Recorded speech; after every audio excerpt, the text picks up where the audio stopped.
Good afternoon, and welcome to today's interactive session of Business as Usual. I'm Audrey Russo, President and CEO of the Pittsburgh Technology Council, and I am joined today by my co-host and our Vice President of Visibility, Jonathan Kirsting. You may know us from Tech Vibe Radio as well. So a few things about today's call. First of all, it would not be possible without the strong support of our good friends at Huntington Bank, who stepped up to sponsor this series. They're actually the largest SBA lender here in southwestern Pennsylvania.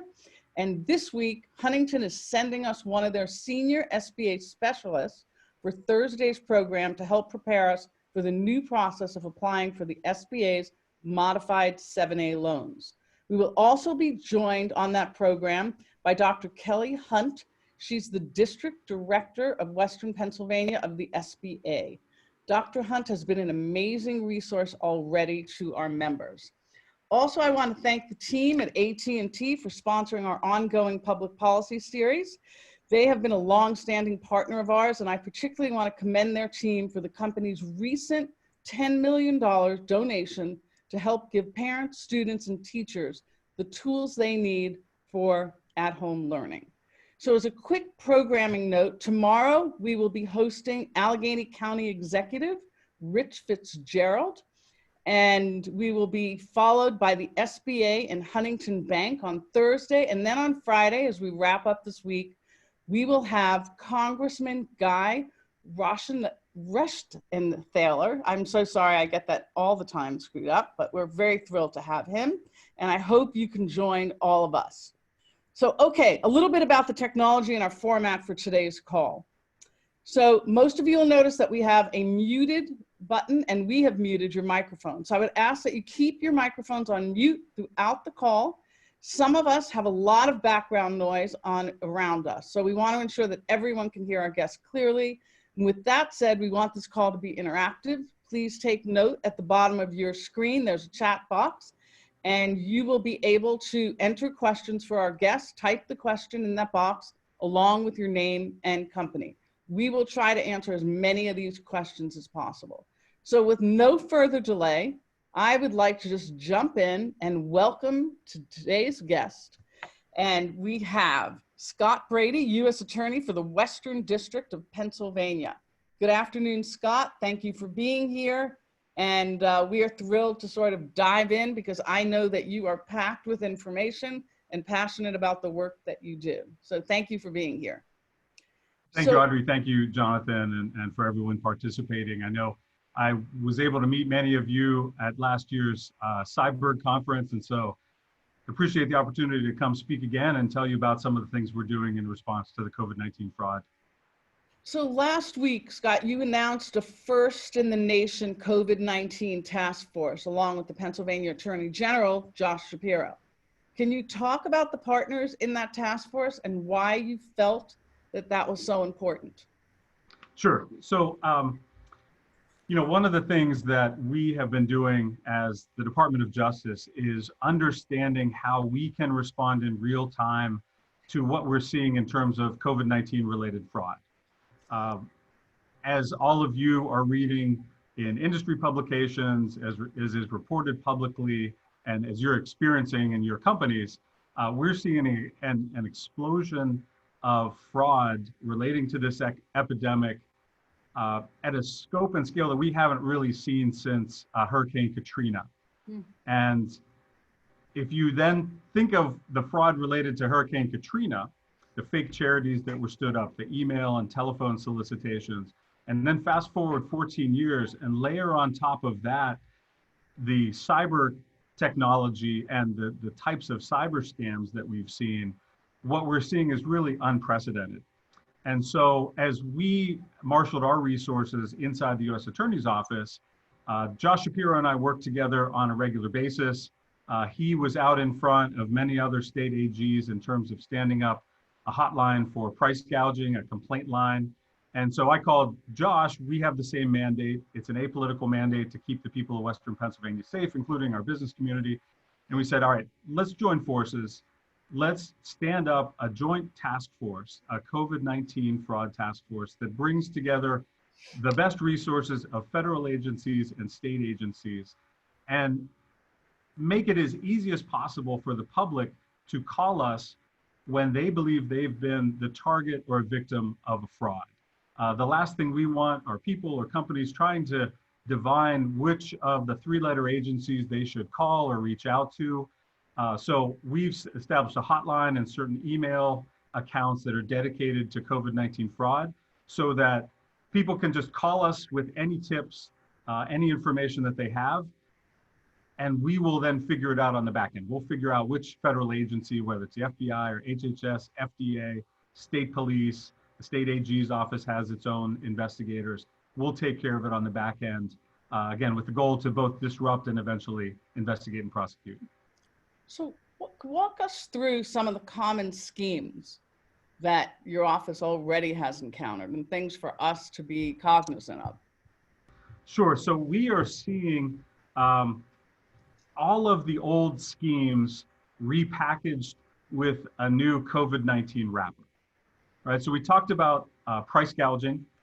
That is something that really the best tools for price gouging are with the state, and the state attorney general has broad authority under state consumer protection statutes to engage companies and individuals that are engaged in price gouging. So we've seen, everything from toilet paper that is, the price is normally $10 or $11, it's being sold for $50.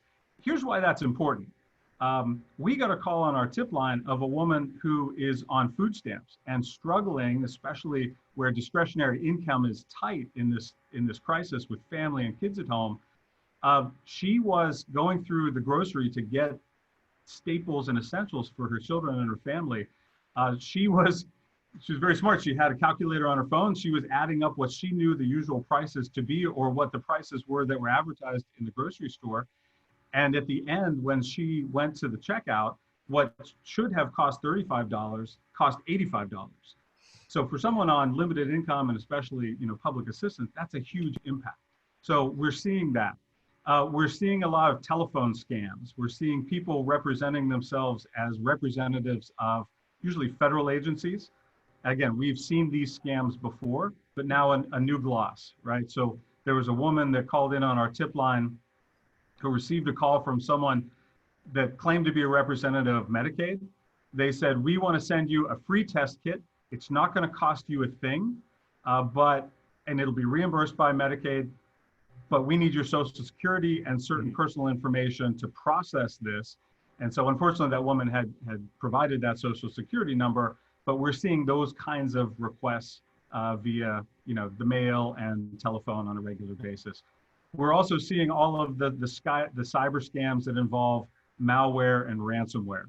Everything from texts for people to submit personal banking information to direct deposit as yet not issued federal stimulus checks to individuals and families. We're seeing websites that claim to show hotspots and breakouts of COVID-19 across the country or in their region, which then are a vehicle, once those attachments or links are clicked, to download malware onto people's computers and steal their PII and banking information. We've seen ransomware on people's individual cell phones. So there's a ransomware that's widely discussed in your literature, in the cyber technical literature, called COVID lock, where again, through a link or an attachment or sometimes a text, that ransomware, this COVID lock, is downloaded onto someone's cell phone or on their personal computer, and they're asking for $100 of Bitcoin payment to unlock. Again, most people probably think the nuisance value is worth it. I need access to my phone or my information or my data on my laptop, so I'll just pay it. For the fraudsters, it's a volume business, so they don't care. It doesn't need to be a big 5 or 6 figure score for them, as we've seen in some of the ransomware in the past. So we're seeing all of that just exploding across Western Pennsylvania and nationwide. So how would you compare the activity that you're experiencing now, pre-COVID to now, in terms of your office and the things that you're talking about?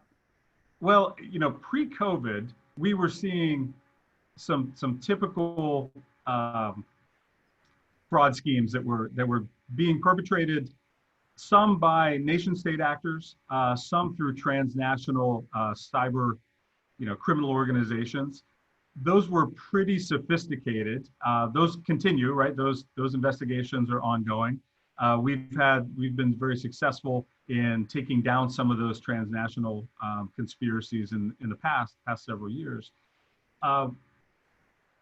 Those have to give way, however, just with the urgency of the crisis, to a priority of disruption. So again, as I mentioned, we want to disrupt fraud to protect people from Western Pennsylvania. And then our long-term goal is always to bring those people to justice and hold them accountable in our federal courts. Right now, because of the explosion, because of the near-term need to stop people from exploiting misinformation and confusion and anxiety, we want to just disrupt these frauds as quickly as possible. We will have an opportunity to investigate them. As you know, in the cyberspace, attribution can be difficult, especially when different schemes are bounced through routers and servers across the globe. That takes a good bit of time. So in the meantime, we want to file injunctions, cease and desist letters with registrars, hosting companies to take down websites and to, again, disrupt this fraud from reaching Western Pennsylvania. So Jonathan, there's a question out here from Yes. Elizabeth Fishback. You want to ask that? Absolutely. And Scott, we're so glad that you're here because there's some great information that you're giving us. And so basically, first off, do you have like an official handout or a PDF or a website we can go to that really kind of lists some of the COVID-19 scams that are happening? And also, where's a great place for people to just go and report? Give us that 888 line that you're talking about as well too. That'd be great. Sure, absolutely. So as I mentioned, we stood up a dedicated 888 hotline when we stood up this task force. Again, we were out of the blocks very quickly because we knew this was coming. And again, because of our cyber experience and expertise, the task force that Josh and I stood up was the first in the nation. And so the hotline we stood up was also the first in the nation, which meant that we were getting calls from California and New York and all manner of schemes that we were seeing. The hotline number is 888-C19-WDPA, and that's 888-219-9372. We also have a website, dedicated page on our Western Pennsylvania U.S. Attorney's Office website. That's www.justice.gov/USAO-WDPA. And that will take you to our Western Pennsylvania U.S. Attorney's Office landing page. And then the top right, you'll see a button with the scary looking virus symbol. Press on that button, it takes you to the page. And then it has additional information on the types of scams we're seeing, tips to protect yourself, and then dedicated email addresses for the U.S. Attorney's Office and for the AG's office for price gouging specific complaints. We just posted that on the chat section as well here. So if everyone's looking at their chat, you can get it there. It'll also be available when we post this to our website as well too. So we're really glad to have those links, Scott. So terrific. And if I could just add one thing. So one of the things that we did initially, even before Josh and I worked together, was I identified one of our most senior prosecutors and named him our COVID-19 fraud coordinator. Okay. So all of the emails and the calls that come in, someone is looking at those. They are just not dumped into a repository that we will look at in 2 years. Nice. And I want people to understand that whether companies or individuals, that we are responsive. Someone will call you back in the next day or two upon receiving those. I received a call from someone, or our hotline received a call from someone from my hometown, and Sean Sweeney, our COVID fraud coordinator, sent it to me. He said, "Hey, this guy's from Greenville, PA in Mercer County. Do you know him?" And I said, "Dennis Guzman, that's a guy I graduated from high school." So I called Dennis up and he gave me a price gouging complaint. But again, we want the public to understand we're here to protect them. We are, the lights are on, and we're taking these very seriously. Awesome. So we have someone, Liz Fishback, we've unmuted you. If you want to ask your question, you can do that now. Oh, well, thank you. No, that was my question, was the best place for us to find a list of resources, both for business and employees. So thank you very much. And thank you, Scott. Okay. Hey, Liz, good to hear you. Hope you're enjoying your new position. Thank you very much. So let's see. I also understand that the U.S. Attorney General has granted additional authority during this pandemic. So one of that, and you talked about hoarders and price gougers. Can you talk a little bit about the authority that you've been granted? Sure. So the AG, and I want to make sure I get the specific authorization correct. It's authorization under the Stafford Act and under certain Defense Act provisions that in times of emergency, the Secretary of HHS can designate certain critical items, and in this case, critical healthcare and medical supply items, designate those so that if the federal government encounters price gouging or hoarding, we have statutory authority independent of the AG's authority to go after those people. We have already done that. We received notification that there was a company that may have had 2 million N95 masks with facilities in northern Georgia and here. Long story short, and we coordinated with the FBI, and over the weekend we went and talked to this person. As it turns out, it was a likely fraud that was being perpetrated on this middleman, and ultimately the goal was to perpetrate a fraud on a major healthcare provider. So we disrupted that fraud, but the authority to do that and engage in that was under this AG directive that came out last week. And again, the items are specifically delineated by the Secretary of HHS. So it's not broad authority for toilet paper, hand sanitizer, it's for masks and certain test kits, and the HHS Secretary identified those. So the business of investigating and prosecuting criminals must go on, right? Simultaneous to everything going on. Can you talk about how your office is maintaining continuity of operations? Sure. I mean, like everyone, we are responding, and it's been a challenge, right? We have 110,000 employees in DOJ enterprise-wide. In Western PA, we have 130 employees in 3 offices. We have a Johnstown and an Erie office. Our systems were not designed to have 100,000 people right. Working remotely, either through our usual login or through, through keys and different things like that. The first week or two, we spent stress testing our systems. We made sure, and our IT department really took Herculean efforts to make sure that everyone was equipped with iPads and laptops. We stress test our system, make sure that our server capacity was okay, and all of the stuff I don't pretend to understand. We got that all accomplished and in place. And so that as the crisis unfolded and we were pushing more and more people from, requesting who wanted to telework to people who were in certain high-risk categories to having presumptive telework. And so now it's a lonely place in our office. So it's usually, humming with activity. I think 2 or 3 other people are here and the rest are telecommuting. But as you asked, Audrey, everything is still a go. The federal agencies are responding in similar ways. Mm-hmm. Investigations can go on. What has stopped are trials and grand jury and certain activities in the courthouse. The courthouse is open, but almost all of the judges have delayed things for the next 30 days to reassess. Wow. Same goes with federal agencies. We're not really, unless it's something urgent, we're not bringing people in for interviews. We're not knocking on doors. But certain work of investigations can go on. And this impacts companies, especially when you get subpoenas for documents and electronic documents. I think most companies are going to experience an uptick in those kinds of receipts. We're trying to be conscientious so that we don't burden healthcare systems that are absolutely mission critical to the response to this crisis. But those kinds of things are ongoing. So if your IT section is working with your legal department and you're getting these requests, I mean, look, we're not trying to jam people up and take advantage of this crisis in any way. If there are real issues with getting material turned around because of resource limitations, call the U.S. attorney that's listed on a subpoena or a request.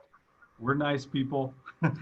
We're happy to work with, the business community and the tech community to make sure that we get what we need in a timely way, but that doesn't overburden or isn't unrealistic given the unfolding crisis that we're all responding to in real time. So The Pittsburgh team of the U.S. Attorney's Office and the local FBI office have really established itself as a go-to center to tackle international crime. And can you talk about that now? I mean, we've known here in Pittsburgh that you're doing amazing work, but I think it would be great for people to understand what assets we have here and how you've worked at a global level.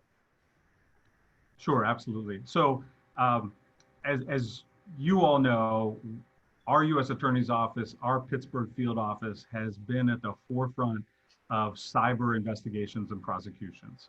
Last administration, Dave Hickton, Sue Song, who is acting U.S. Attorney, Jimmy Kitchen, who many of you know, did some amazing work against the Chinese government and certain frauds and theft of intellectual property and certain cyber scams that were going on that were usually Chinese-fronted companies. We've continued that. We've pivoted a little bit. The work against China, DOJ has a China initiative that many of you are aware of. So that continues to be the #1 strategic threat, especially against the business community and their theft of intellectual property. For the cyber scams that we are seeing, however, we've pivoted to Russia, Ukraine, Eastern Europe. And so over the last several years, we've tried to maintain that competitive advantage relative to other U.S. attorneys' offices through our partnership with NCFTA, the academic community, resources that we are blessed to have here in Western PA. But in 2018, we prosecuted 7 members of the Russian GRU, the Intelligence Directorate, for international hacking activities relating to their expulsion from the Olympic Games and their doping program, state-sponsored doping program.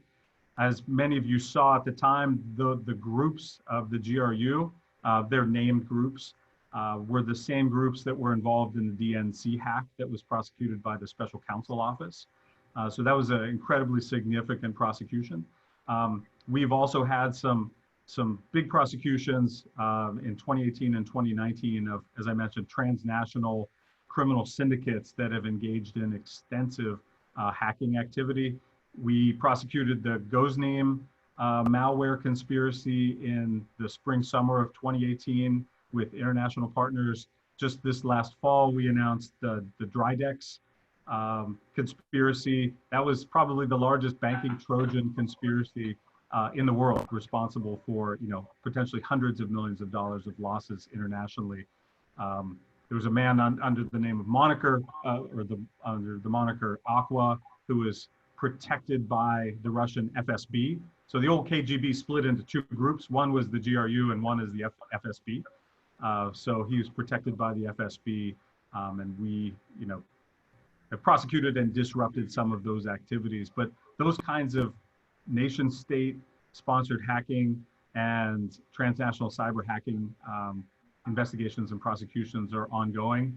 And then just one other note to that, we've also been going after the dark web aggressively, not only in response to the opioid crisis, but just broadly. Many of our contemporaries in other U.S. attorneys' offices are doing great work going after big vendors across multiple platforms, from Wall Street to many of the ones that you all know. What we've decided to do is go after the infrastructure supporting the dark web itself. So we've got some interesting things that will be coming out in the next couple months. One thing we did last year was shut down a website called deep.web that was run by 2 Israeli nationals that was the portal for private industry estimates 40% of all the traffic coming into the dark web. And they basically were a tutorial on how to set up accounts, Bitcoin accounts, how to buy things on the dark web, how to create profiles. What was happening, they were claiming this was just First Amendment activity. What most people didn't realize until we announced our prosecution was they were getting a kickback on every single account and sale that was happening. So they had referral links to each of the dark web marketplaces and that referral link was embedded into their, into their online ID, so that every purchase that they made, this website and those men received some kind of remuneration, right? Just like a Google ad, right? You click on Google ad, you get a very, very small percentage. So we seized about $15 million in Bitcoin, but again, projecting that out over sales over the life of the conspiracy probably accounted for hundreds of millions of dollars in illegal activity on the dark web. So yeah, we're still busy and we're still banging here at the U.S. Attorney's Office, but yeah, there's a lot of work to do. It's a target-rich environment. So Scott, we have a question from Craig Waller here that I think is pretty interesting. Craig, what do you got? Hey, Scott. Hey, Craig, how you doing, buddy? Good. I heard about a investment scam out of LA. Are you familiar with that related to COVID? I'm not sure which specific scam you're referring to, but we've been talking to, so in addition to standing up this task force, I've been pushing out broadly to bring in private sector partners into our conversation. So while not formally part of our task force, I've talked to the folks at UPMC and Highmark. I've personally spoken to people in the legal departments at Amazon and Walmart. Again, a lot of different reasons for that, but all to collect information and be, have kind of transparent real-time communication as they see frauds to let us know. One other group that I've talked with is the SEC. They are going to be a formal part of our task force, and they're looking out for those kinds of things, right? Any COVID-19 related investment scams, especially targeted at our seniors who have a special vulnerability, not only for the virus, but then broadly just the insecurity.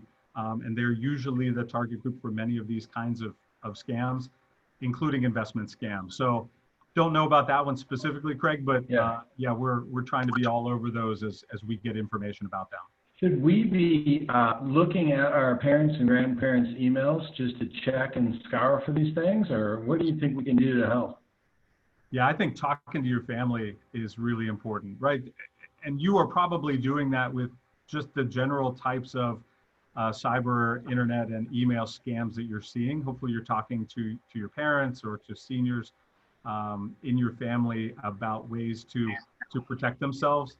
Same thing, have that conversation, give them a call, say, hey folks, if you see anything weird, no one from the government is gonna call you, no one's gonna send an email and ask for banking information, your social security number, anything like that. That's not how the government works. Please don't click on links, don't send your bank account information or credit card numbers to anything that you don't know and trust. And so, yeah, say, please call me before you do anything like that, just to check. And if then, as a result of that conversation, you receive information, send it to us, and we're happy to engage and take the ball from there. So Scott, we just have a couple of more minutes left. There is a question. I don't know if Brian can unmute Tammy Fritz, and she can ask her question. Okay, Tammy. Hi, yes, I was just wondering what was being done about the banned Chinese company surveillance cameras in Pittsburgh. Do you mean the license plate readers? Can you be more specific, Tammy? No, there was a company, a Chinese company that was banned that provided surveillance cameras to Pittsburgh. It was in the WTA news. I attached the article to my question. Okay. Well, I'm sorry, Tammy, I'm not familiar with that specific company or that specific allegation. I know that there has been a concern about any of the surveillance tech, including the license plate readers that are used by many of our counties, because they're either made and manufactured and the software is developed in China. Right now, no federal money can be used to purchase any of those. They have to have the protections of vetted US companies and US software companies, because what we have found is, as I'm sure is reported in that case, is that the Chinese government is putting backdoors into all their software so that they can capture all of that footage from LPRs, surveillance cameras all across the United States. But I'm happy to look at that article that you send and talk to the FBI about that. thank you.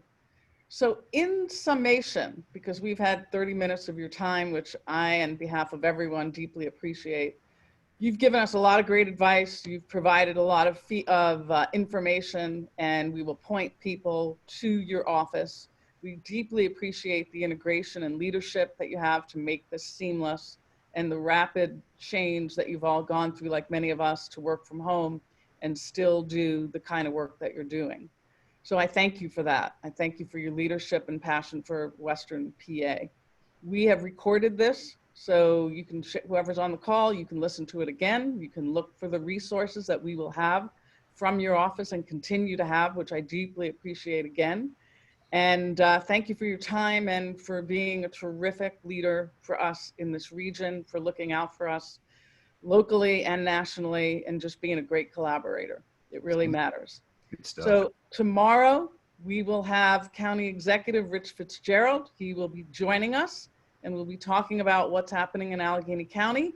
And I know that you cooperate with him as well. So it's just really, indicative of Pittsburgh in southwestern Pennsylvania. So thank you all for joining. Thanks Huntington Bank and AT&T for the work that they're doing in these really, really interesting and surreal times. Again, thank you for your leadership.